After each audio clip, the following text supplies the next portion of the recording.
This isn't some fictional tale I cooked up to pass the time, it's a true account of my life, a confession of sorts. What I did was born of necessity, a final, terrible act of self-preservation. The moment it all began is seared into my memory, anchored to the glossy, dark surface of my antique mahogany desk. It was my 72nd birthday, and my children, Richard and Caroline, were gathered in my study, their faces arranged in masks of solemn concern. And standing just behind them was a stranger in a crisp suit, a man whose placid smile didn't reach his eyes, who held a leather-bound portfolio that I knew, with a sudden, gut-wrenching certainty, contained a judgment on my life. My son, Richard, cleared his throat and gave me a look of practiced pity. "Dad," he began, his voice oozing a false sympathy that turned my blood to ice, "Dr. Evans is here to have a little chat with you. We're worried you're no longer capable of managing your own affairs. If you genuinely enjoy our stories, please subscribe to the channel, tell us where you're from, and what time it is right now. It's always fascinating to know how far our story flows." For 43 years, I was a professor of American history at Boston College. My life was one of quiet routine and intellectual pursuit. I lived in the same 3-story brownstone on Beacon Hill that my wife, Eleanor, and I had bought when Richard was just a toddler. It was a house filled with books and memories, its silence growing deeper after Eleanor passed away 5 years ago. I'd dedicated my life to understanding the past, to sifting through letters, ledgers, and forgotten documents to piece together the truth of men long dead. I understood legacy, ambition, and the subtle, creeping rot of greed. I had written books about it. I had lectured on it. But I had been a fool, believing my own home, my own blood, was immune to the very histories I studied. Richard and Caroline. My children. Richard, 50, was a man who wore his ambition like an oversized suit he'd never quite grown into. He'd followed me into academia, but without the passion. He was a tenured professor of economics at a less prestigious university, a position I now suspected my donations had helped secure. He carried himself with the perpetual air of a man who believed he was owed more than the world had given him. He had his mother's fair hair but my sharp, unforgiving jawline, and in his eyes, I often saw a flicker of resentment, a deep-seated frustration that he was merely the son of a more respected man. His life was a carefully curated image of success, the wife from a good family, the 2 children in private school, the membership at the country club in Brookline. It was all a facade, of course, a delicate house of cards built on a foundation of my financial support. Caroline, my daughter, was 47. She was a different breed of predator, quieter and more cunning. She'd inherited Eleanor's grace and beauty but none of her warmth. After a brief, ill-fated career in art curation, she had rebranded herself as a philanthropic consultant, a nebulous title that seemed to involve attending charity galas and managing other people's money, mostly mine. She moved through the upper echelons of Boston society with a practiced ease, her smile a weapon, her friendships transactions. She'd married a man with an old name and an empty bank account, and together they lived a life of performative luxury, always just one step ahead of their creditors. She would call me weekly, her voice a silken purr, inquiring about my health, my investments, my will. I had mistaken her avarice for affection. That day in my study, the world tilted on its axis. The man with the portfolio, Dr. Evans, was a geriatric psychiatrist. My children, my own flesh and blood, had brought him into my home to assess my mental fitness. They didn't see a father. They saw an asset. A portfolio of stocks, a valuable piece of real estate, a trust fund that was not yet theirs. I was an obstacle, a stubborn old man clinging to what they already considered their inheritance. Capable? I repeated, my voice a low tremor. I looked from Richard's smug, sanctimonious face to Caroline's carefully neutral expression. What, precisely, has led you to believe I am no longer capable? Caroline stepped forward, placing a hand on my arm. Her touch was cold. Dad, please. Don't be difficult. We're just worried. Last week, you forgot our lunch date. You've misplaced your glasses twice this month. You sent Aunt Catherine a birthday card 2 weeks late. She listed my supposed failings like a prosecutor reading an indictment. Each one was a tiny, harmless lapse of an aging mind, now twisted into proof of my senility. The lunch date she mentioned had been canceled by her, via a text message I still had on my phone. My glasses had been misplaced in her handbag after she'd helped me tidy my desk. The birthday card was late because the post office had been slow. They were lies. Not just lies, but carefully constructed data points for their narrative of my decline. They had been building this case for months. Dr. Evans smiled, a bland, professional gesture. Mr. Davies, this is just a preliminary conversation. Your children have expressed concerns about your recent memory lapses and what they describe as erratic behavior. Our goal is simply to ensure you have the support you need. Erratic behavior? I asked, my voice rising despite my efforts to control it. What erratic behavior? My life is a testament to routine.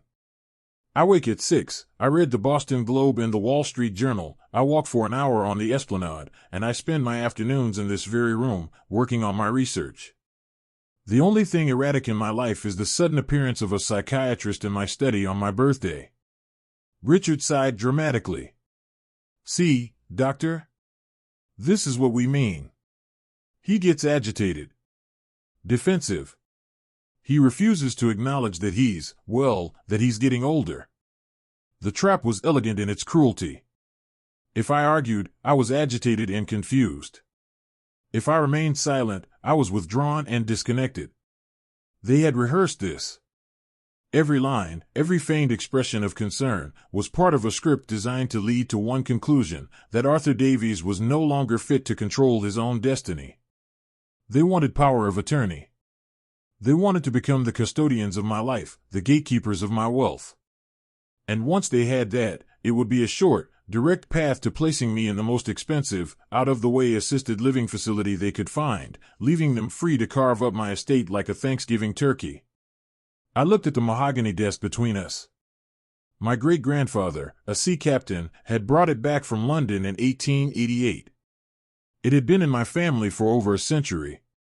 It was solid, enduring, its wood darkened by time and history.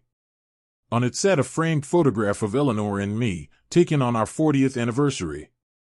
Her smile was genuine, her eyes full of a light I hadn't seen in years. In that moment, staring at her picture, a cold, hard resolve began to form in my chest. They were not just trying to erase me, they were trying to erase us. Everything Eleanor and I had built, every sacrifice we had made for these two ungrateful children, was about to be devoured by their greed. I leaned back in my leather chair, the old springs groaning in protest. I forced myself to take a slow, deep breath, channeling the calm I had cultivated over decades of patient research. I was a historian. I dealt in facts, in evidence, in the slow, methodical unearthing of truth. This was no different. My children had declared war, and they had chosen the battlefield. It was a place of whispers, of manipulated perceptions, of legal documents and medical opinions. They thought I was a frail old man, a relic to be managed. They had forgotten what I did for a living. I didn't just study history. I dissected it. I found the hidden narratives, the secret ledgers, the lies buried in the footnotes. And I knew, with a certainty that chilled me to my core, that the lives of my children were full of secrets. Secrets bought and paid for with my money. I had been a generous, trusting fool. I had funded their expensive divorces, their failed business ventures, their children's exorbitant tuition fees. I had always opened my checkbook, believing I was supporting my family. I now realized I had been funding the enemy. All right, I said, my voice suddenly calm, measured. The shift in my demeanor surprised them. They exchanged a quick, triumphant glance. They thought I was acquiescing. You want to talk, Doctor? Let's talk. But first, I looked at Richard, then Caroline, a faint, cold smile touching my lips. I think it's time you told me exactly what you stand to gain from this. Their faces froze, the carefully constructed masks of concern slipping for just a fraction of a second. It was all the confirmation I needed. The battle had begun, and they had no idea of the arsenal I had at my disposal. They saw a fading old man. They were about to meet the historian. They thought this was the end of my story. It was, in fact, the beginning of theirs. And I would be the one to write it. The meeting with Dr. Evans was a disaster, just as they had planned. I answered his questions calmly, but my every word was filtered through the lens my children had provided him. When I spoke of my current research project on the economic strategies of the Continental Congress, he jotted down, fixated on the past. When I couldn't immediately recall the name of the actor in a film he'd seen last week, he noted short-term memory deficits. They had primed him, fed him a dossier of my manufactured decline. The report he would write was a foregone conclusion. I was being gently, professionally, and legally erased. In the days that followed, the atmosphere in the house shifted. My children's visits became more frequent, their concern more cloying. Caroline would rearrange the furniture, claiming I might trip. Richard would check the expiration dates on the food in my pantry, tossing perfectly good items with a theatrical sigh. They were no longer just building a case, they were laying siege. They installed a new and improved security system, one to which I was not given the master code. They hired a new cleaning lady who reported back to them. I was a prisoner in my own home, my life a specimen under their microscope. My suspicion, born in that gut-wrenching moment in my study, began to fester into a cold certainty. I needed proof. I needed to understand the full scope of their betrayal. As a historian, my first instinct was to seek out primary sources. In this case, the primary sources were financial. For decades, I had allowed a boutique firm in the financial district, managed by a man named Gerald Fleming, to handle my portfolio. Gerald was my age, and we had a long-standing relationship built on trust. My children, however, had recently insisted I bring in a co-manager from a larger, more aggressive firm, a young shark named Marcus Thorne, who was a personal friend of Richard's. They pitched it as a way to modernize my assets, to maximize growth for the future. I now understood the true meaning of that phrase, their future. Getting access to my own financial records proved to be the first hurdle.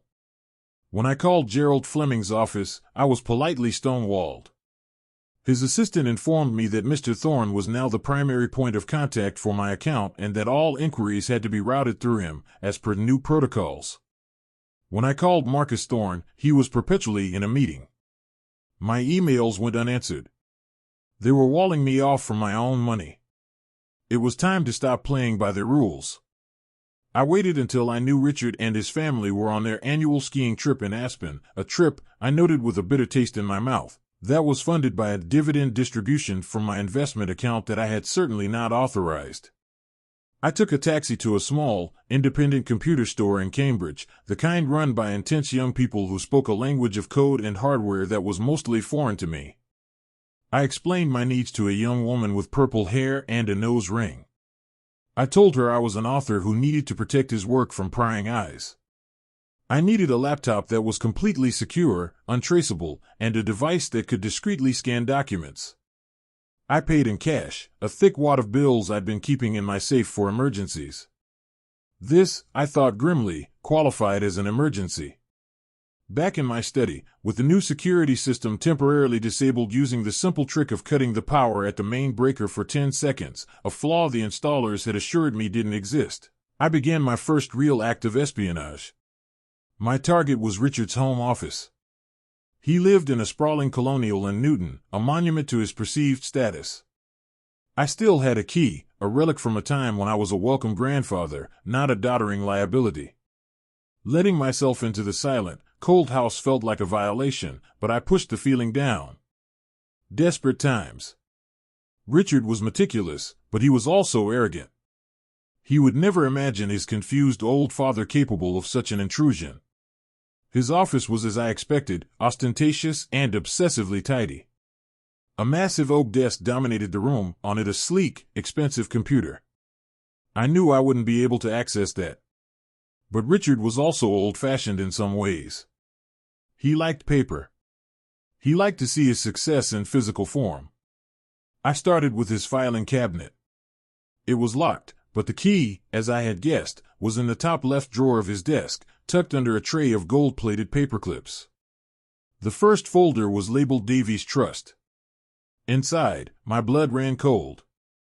It was filled with correspondence between Richard, Caroline, and a team of estate lawyers.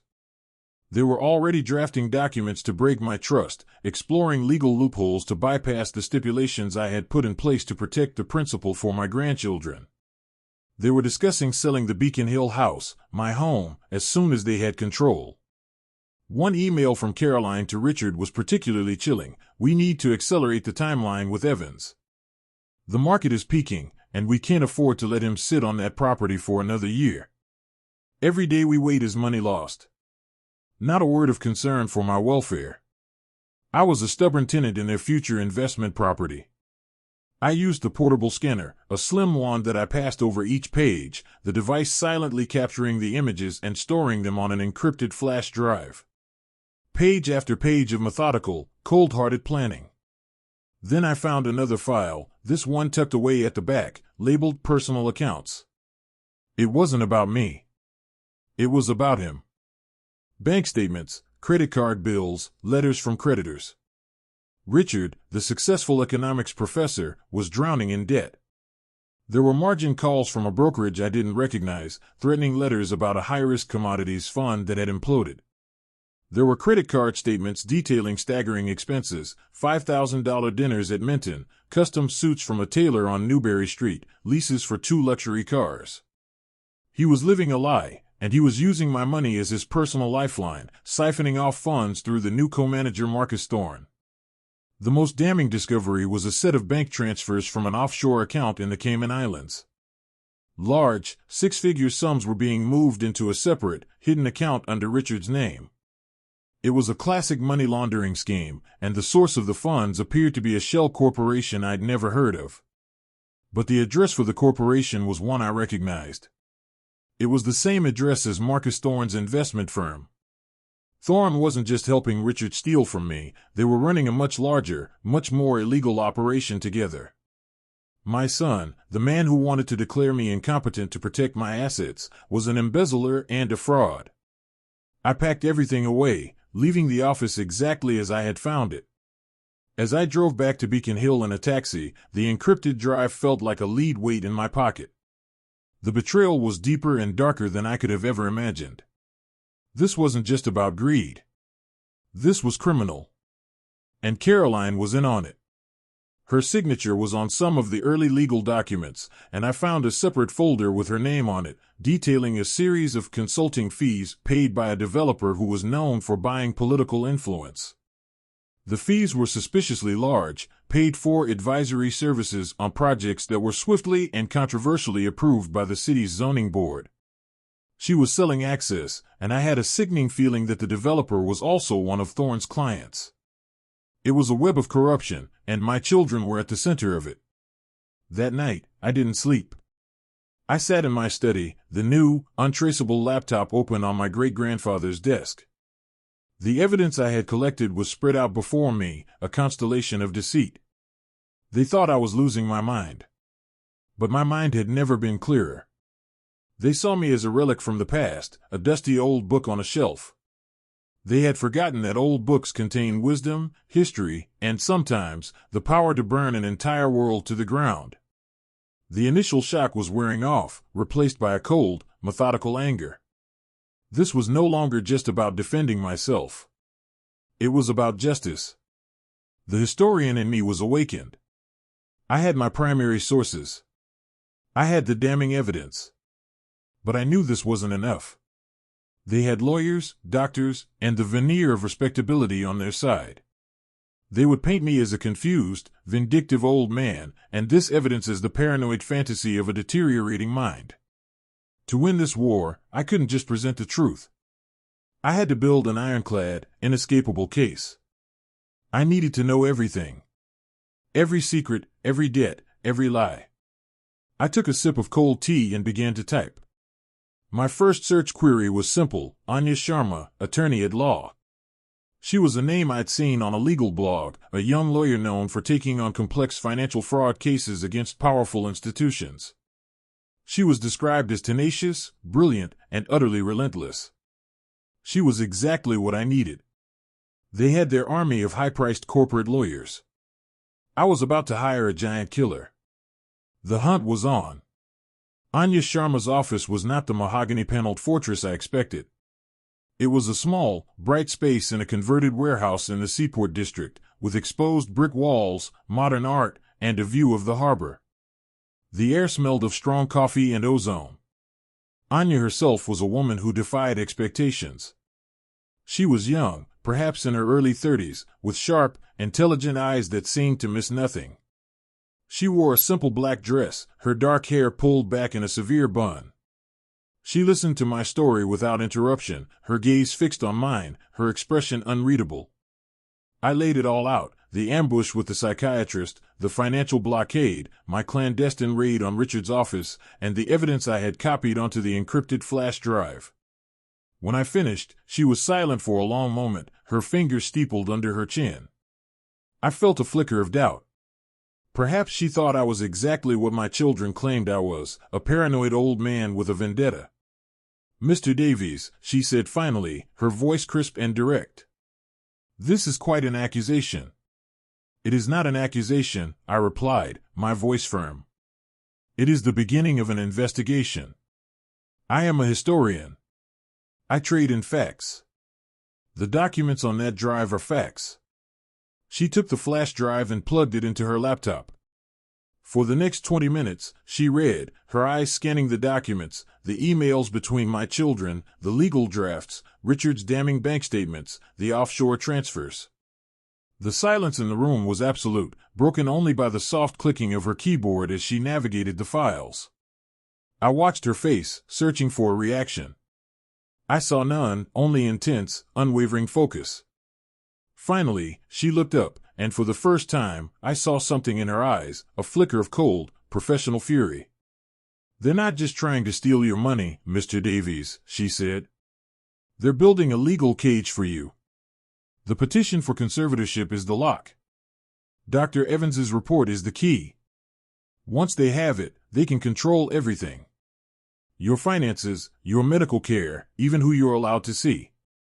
They can sell your house from under you and move you into a facility, and it will all be perfectly legal. So what do we do?" I asked, the fear I'd been suppressing rising in my throat. Anya leaned forward. "We fight. But not on their terms. A direct legal challenge right now is a mistake.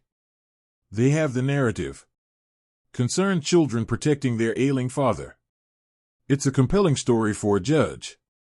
You, storming in with accusations of a grand conspiracy, will only make you look unstable, confirming their version of events." She paused, her eyes locking onto mine. "So, we don't challenge their story. We let them build it. We let them get comfortable, arrogant. We let them think they're winning. And while they're doing that, we gather the evidence to not only refute their claims, but to utterly destroy them." Her strategy was bold, and it resonated with my own instincts. It was the historian's way: let the subjects of your study reveal themselves through their actions, all while you quietly compile the unshakable truth. "They think your weakness is your age," Anya continued, a ghost of a smile playing on her lips. "We're going to make it your greatest strength. They expect you to be slow, forgetful, and confused.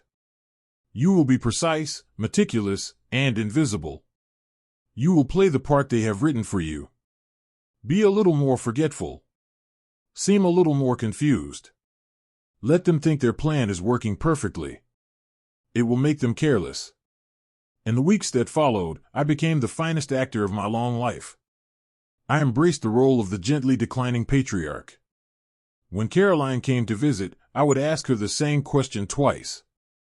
When Richard called to check in, I would feign confusion about a recent stock market fluctuation.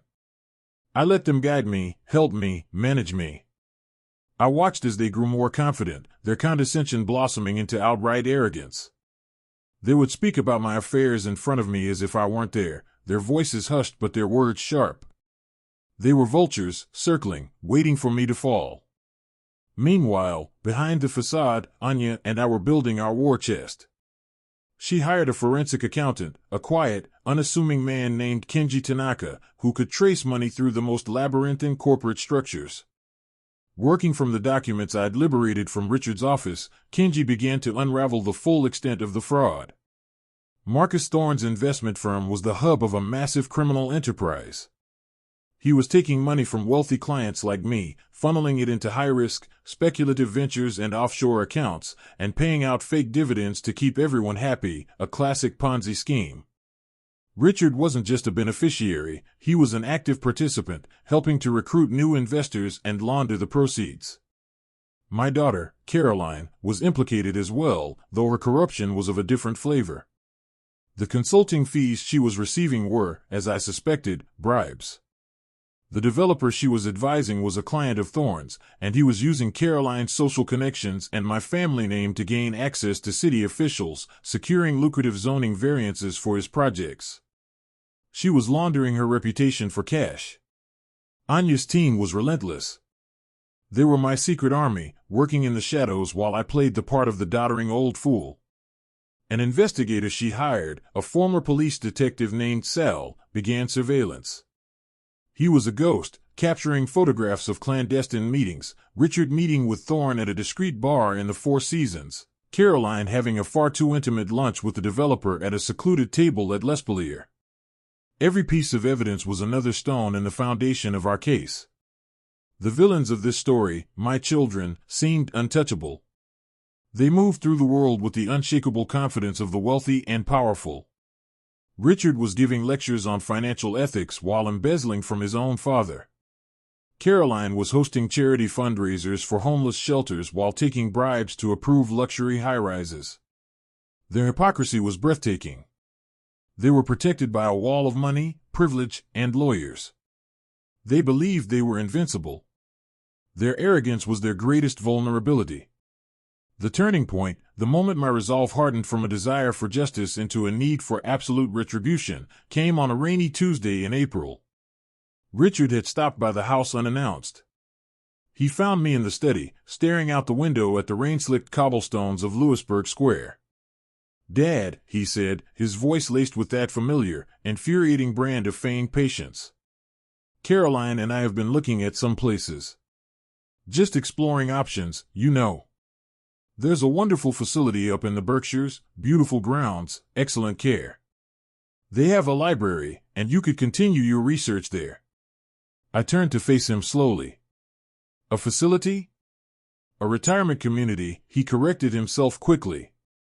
"For people who need a little more support. We just want you to be safe. And comfortable." "And what about my house?" I asked, my voice dangerously quiet. Richard had the grace to look uncomfortable for a moment. "Well, this old place is a lot to manage. The upkeep is astronomical. It's not practical for one person. Selling it would simplify things. It would secure your financial future." My financial future. The audacity of it left me speechless. He was standing in the home I had built, a home paid for by a lifetime of hard work, telling me it was impractical, all while he and his sister were actively plotting to sell it to fund their criminal lifestyles. "I have no intention of leaving my home," I said, the words like chips of ice. Richard's patience finally snapped. The mask fell away, and for a moment I saw the raw, naked greed in his eyes. "You may not have a choice, Dad," he said, his voice dropping to a near whisper. "The doctors will decide what's best for you. We will decide. It's for your own good. It's time to stop being so stubborn. Your life is over. It's our turn now." His words hung in the air, brutal and final. "Your life is over. It's our turn now." He left a brochure on the mahogany desk. It was glossy, filled with pictures of smiling, white-haired seniors playing shuffleboard and participating in group art classes. The name of the facility was Willow Creek Meadows. A serene, pastoral name for a gilded cage.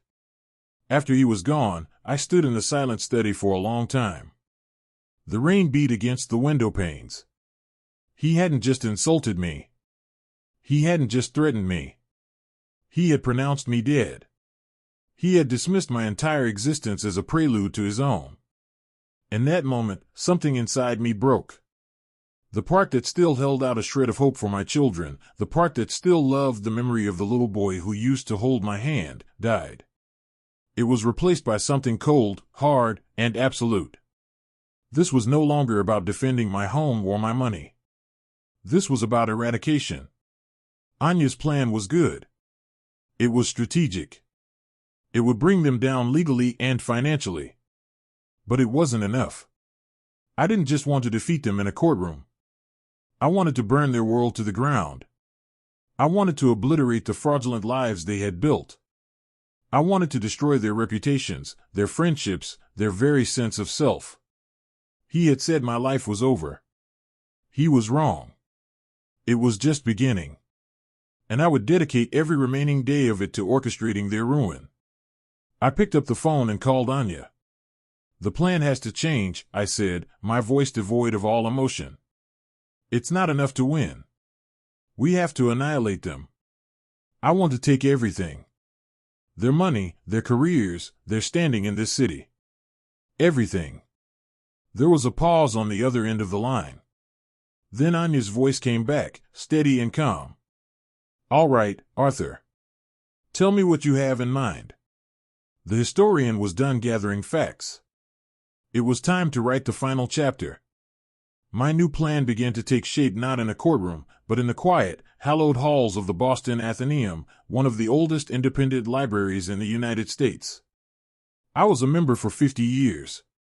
Surrounded by towering shelves of leather-bound books, the collective memory of generations, I found my weapon. It wouldn't be a lawsuit, filed away in a dusty courthouse. It would be a book. My book. A memoir. A meticulously researched, thoroughly documented, and utterly devastating history of the greed and corruption of my own children. A lawsuit is a private affair, its details buried in legal jargon. A best-selling book is a public execution. I called it The Inheritance of Vipers. Anya was initially skeptical. A book? Arthur, we have a mountain of evidence for a criminal case. We can hand this to the district attorney on a silver platter. And we will, I assured her. But not yet. The legal system is slow, and its victories are quiet. Richard and Caroline don't fear a prison sentence, they can't even conceive of it. They live in a world of appearances, of reputation, of social standing. That is the world we must attack. I will not be a victim in a courtroom. I will be the author of their downfall. She saw the logic in it. A public shaming of this magnitude would be a far more potent punishment for people like them. It would make them radioactive. No one would do business with them, no one would invite them to dinner, no one would even meet their gaze across a crowded room. We would use the legal case as the epilogue, the final nail in a coffin I had already built and sealed. For the next 6 months, I wrote. My life became a monastic routine of fierce, focused work. I rose at dawn, and with the new laptop Anya had secured for me, a device scrubbed clean of any personal identifiers and connected to the internet through a series of encrypted networks, I began to weave the narrative. I had Sal's surveillance photos, Kenji's forensic accounting reports, and the contents of the flash drive. But I also had a lifetime of memories. I wrote about Richard as a boy, so desperate for approval, and how that curdled into a desperate need for the trappings of success.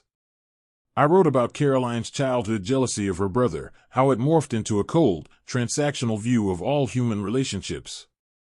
I was not just a prosecutor laying out facts, I was a historian providing context.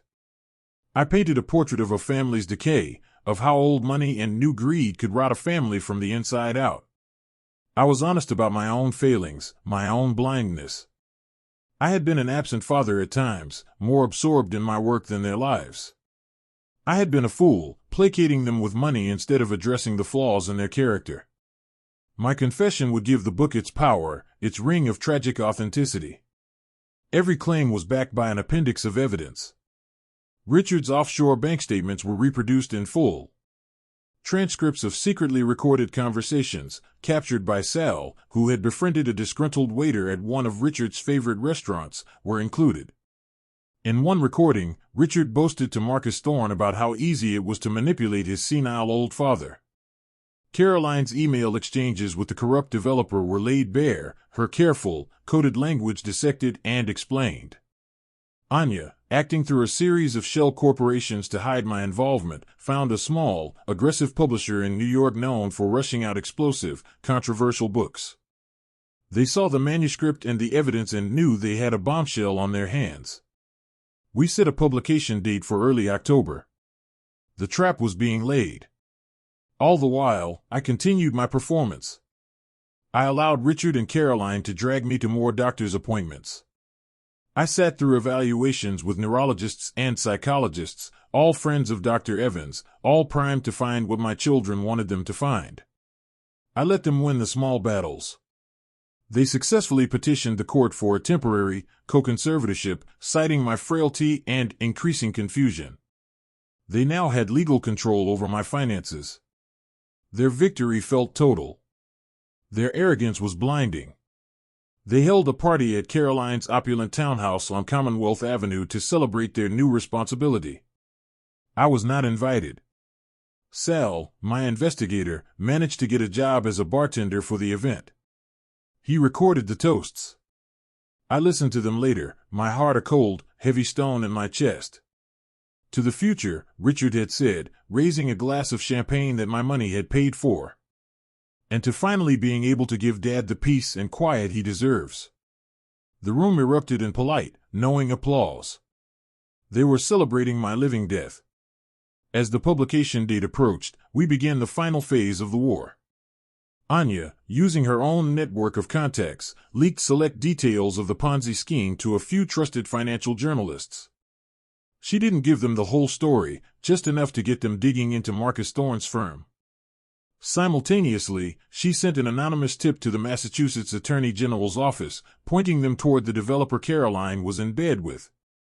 We were seeding the ground, preparing the battlefield for the inferno to come. The plan for the book launch was my own design. It was to be a grand, public spectacle. I didn't want a quiet release. I wanted a show. I rented the grand ballroom at the Fairmont Copley Plaza, a place of old-world Boston elegance. I sent out invitations to everyone who mattered in my children's world, their colleagues, their friends, the board members of the charities Caroline sat on, the trustees of Richards University, the city's most influential journalists and socialites. The invitation was cryptic. It was for a special announcement regarding the future of the Davies family legacy, hosted by me, Arthur Davies. Of course, Richard and Caroline had to be there. For them not to attend would be a public admission that something was wrong.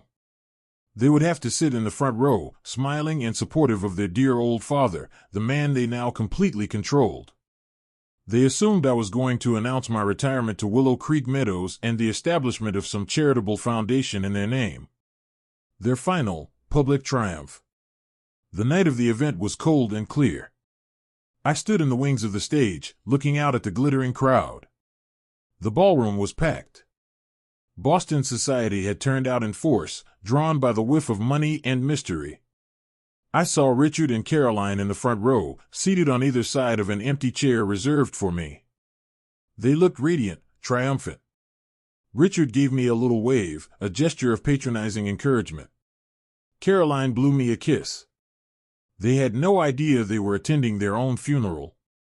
Anya gave me a nod from the side of the room. She had a team of lawyers with her. The press was here. Everything was in place.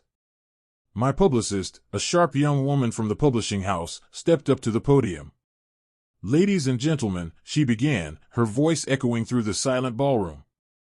"Thank you for coming. Tonight, we are here to celebrate a remarkable new work from one of Boston's most distinguished historians, Professor Arthur Davies. It is a work of incredible courage, a deeply personal and meticulously documented story. And it is my pleasure to announce that as of this morning, The Inheritance of Vipers is the #1 best-selling book in the country." A gasp went through the crowd. I saw the smiles on my children's faces freeze, replaced by identical masks of utter confusion. The Inheritance of Vipers? Their eyes darted around the room, searching for an explanation. Then, waiters began moving through the crowd, handing every single guest a signed, hardcover copy of the book. I watched Richard's face as he took the book, his eyes falling on the cover, a stark, black background with the title in blood-red letters. He flipped it over and saw the synopsis on the back. I saw the color drain from his face. Beside him, Caroline's hands began to tremble as she read the same words. Their world, in that single, silent moment, began to dissolve. Then, I walked out onto the stage, stepped up to the podium, and looked directly at my two children. My book, I began, my voice clear and strong, amplified by the microphone, is a work of nonfiction. It is a history of greed. A case study. And like all good history, it is built on a foundation of irrefutable evidence. Allow me to share a brief passage with you. I opened the book to a chapter titled The Dutiful Son, and I began to read. My voice, steady and devoid of emotion, filled the cavernous ballroom. I read the transcript of the recording Sal had captured, the one where my son, Richard, laughed with Marcus Thorne about my advancing senility. I read his exact words, his cruel dismissal of me as an obstacle, a relic whose only remaining purpose was to die and get out of the way. He doesn't even check the statements anymore, I read, quoting my son's boastful confession. I could have him sign away the entire estate for a bag of caramels, and he wouldn't know the difference. A wave of murmurs rippled through the audience. I watched as Richard's colleagues from the university shifted uncomfortably in their seats. The dean, a man I'd known for 30 years, stared at Richard with an expression of pure disgust. Richard himself was ashen, his face a mask of disbelief. He looked like a man who had been shot but hadn't yet felt the pain. Next, I turned to a chapter titled The Philanthropist. I detailed Caroline's transactions with the real estate developer, Martin Webb. I read from her emails, her carefully phrased requests for consulting fees that coincided perfectly with key zoning board votes. I explained how the money was funneled through a shell LLC she had created, the same one used to purchase her new summer home in Nantucket. I projected a copy of the deed onto the massive screen behind me. Then, I projected a photograph Sal had taken of her and Martin Webb, deep in conversation on a private yacht, their heads close together, their hands touching. It was an image of intimate conspiracy. Caroline's friends, the doyens of Boston's charity circuit, looked at her as if she were a venomous snake that had suddenly appeared in their midst. Her husband, a man whose primary contribution to their marriage was his prestigious last name, stared at the screen, then at his wife, his face contorted in a silent snarl of fury and humiliation. Caroline, for her part, was a statue of ice, her composure a fragile shell that was cracking in real time. She was staring at me, her eyes filled with a hatred so pure it was almost beautiful. For 20 minutes, I held court. I was not a father shaming his children, I was a historian presenting my findings. I laid out the Ponzi scheme, the offshore accounts, the forged documents used to secure the conservatorship.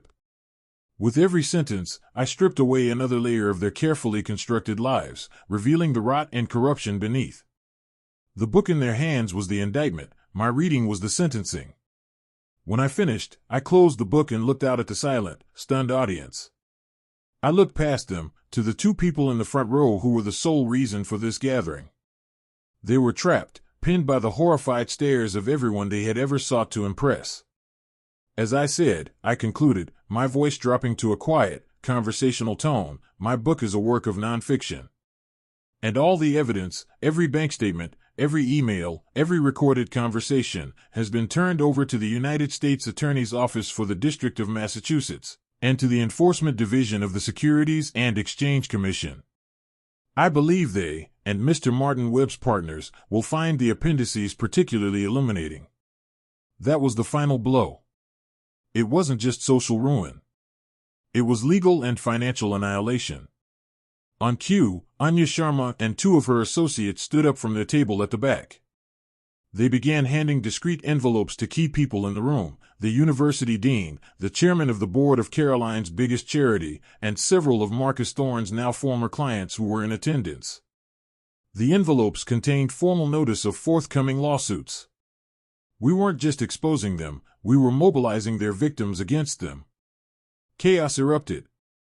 The flash of cameras from the press section was blinding. Journalists were shouting questions.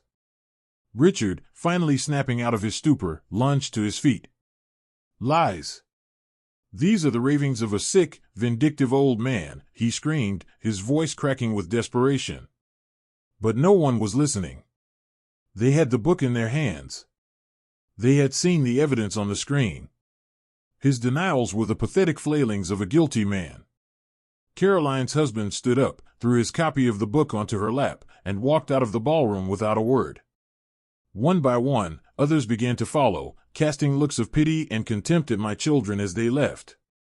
Their social world was evaporating before their eyes. Within minutes, the front row was empty, save for Richard and Caroline, sitting alone in a sea of abandoned chairs, the architects of their own destruction. I stepped down from the stage, my work done. I walked past them without a glance. I did not need to see their faces. I had imagined this moment for months, and the reality was more satisfying than I had ever dared to hope. It was not a moment of rage or of triumph. It was a moment of profound, chilling quiet. The quiet of a battlefield after the fighting is over. The aftermath was swift and brutal, a cascade of consequences we had set in motion. The book was a sensation, a national scandal. The inheritance of vipers became a catchphrase for familial betrayal. My children were pariahs. Richard was suspended from the university, pending an ethics investigation that he would not survive. He was fired within a month. His wife filed for divorce the following week, seeking sole custody of their children. His name was Mud. Caroline was forced to resign from every board she sat on. The charities she once championed publicly disavowed her. The developer, Webb, in a desperate attempt to save himself, gave a full confession to the Attorney General, implicating Caroline as a key player in his bribery scheme. Her arrest was on the front page of the Boston Globe. Marcus Thorne's Ponzi scheme collapsed in spectacular fashion, wiping out fortunes across New England. He was arrested by the FBI while trying to board a private jet to the Cayman Islands. His testimony against Richard, in exchange for a lighter sentence, was the final, definitive nail in my son's coffin. They lost everything. Their homes were sold to pay for lawyers and settlements. Their friends abandoned them. Their names, once a source of pride and privilege in the city of Boston, were now synonymous with disgrace. The court-ordered conservatorship was, of course, immediately dissolved, and a judge issued a restraining order, forcing them to stay at least 500 feet away from me and my home. The irony was not lost on me. They had wanted to put me in a cage, and in the end, they were the ones who were shackled. I saw Richard one last time, months later. It was purely by chance. I was leaving the Union Oyster House after having lunch with Anya, and he was walking by on the street. He looked diminished. The expensive suit was gone, replaced by a cheap, ill-fitting coat. His hair was unkempt, his face gaunt and unshaven. He was just another anonymous man shuffling through the city. Our eyes met for a fleeting second. I saw no hatred in his gaze, no anger. I saw only a vast, empty bewilderment, the look of a man who still couldn't comprehend how his world had been so completely and utterly dismantled. He looked away first and hurried down the street, disappearing into the crowd. I never saw or heard from Caroline again. My life returned to its quiet routine. The house on Beacon Hill was silent once more, but it was a different kind of silence. It was no longer the silence of loneliness or grief. It was the silence of peace, the silence of a war one. I still woke at 6, I read the papers, I walked along the esplanade. And in the afternoons, I sat in my study, at the old mahogany desk, and I began to work on a new book, a proper one this time, about the true history of the American Revolution. The historian had one last story to tell. But the father was done.